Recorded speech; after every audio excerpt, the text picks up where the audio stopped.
योगेशजी, आता एवढं सगळं काँग्रेसचं ऐकल्यानंतर मला एक सांगा की मनसेची नेमकी काय मनीषा आहे, काय इच्छा आहे की काँग्रेस सोबत जायचंय, महाविकास आघाडी सोबत जायचंय, की मनसेनं आता तयारी केलेली आहे की कुणी येऊ नये तर जाओ, पण आमच्या 227 जागांवरच्या आमच्या उमेदवारांची लिस्ट तयार आहे. काय चाललंय काय नेमकं मनसेच्या गोटात? नाही, एक तर लक्षात घेतलं पाहिजे की सर्व हे स्वतंत्र पक्ष आहेत. तसा महाराष्ट्र नवनिर्माण सेना पण हा स्वतंत्र पक्ष आहे. हम्म. आत्ताच्या क्षणापर्यंत कुठल्याही पक्षाशी युती आघाडी अशा संदर्भात निर्णय झालेला नाही.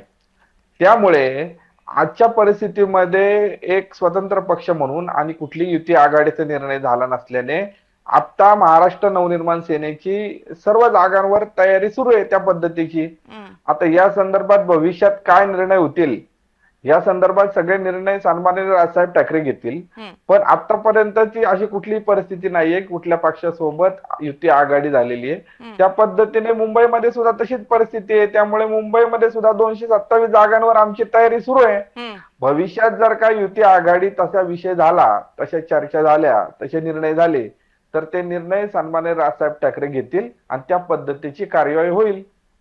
बरं, पण मनसेचा निर्णय कसा असेल? तो राज्य स्तरासाठी एकच असेल की मुंबईसाठी आणि प्रत्येक महानगरपालिकेसाठी, प्रत्येक स्थानिक स्वराज्य संस्थांसाठी वेगळा असेल? म्हणजे जे चित्र मुंबईत दिसेल तेच नाशिकमध्ये दिसणार का?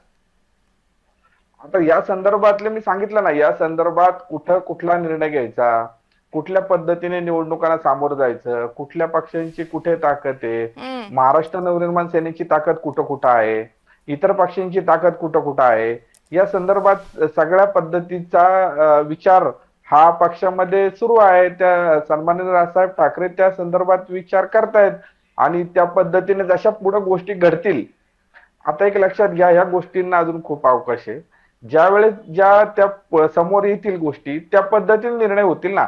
आता एका महानगरपालिकेत तोच निर्णय होईल का सगळीकडे त्या पद्धतीचे निर्णय होईल, हे निर्णय पण त्या त्या परिस्थितीवर डिपेंड असतील.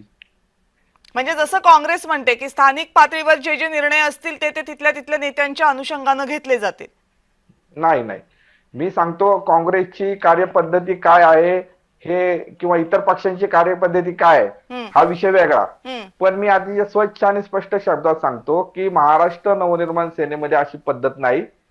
स्थानिक पातळीवर अशा पद्धतीचे अधिकार देण्याची पद्धत महाराष्ट्र नवनिर्माण सेनेत नाही. अशा पद्धतीचे कसलेही अधिकार स्थानिक पातळीवर देण्यात आलेले नाहीत. जे काय निर्णय होतात ते सन्माननीय राजसाहेब ठाकरे घेतात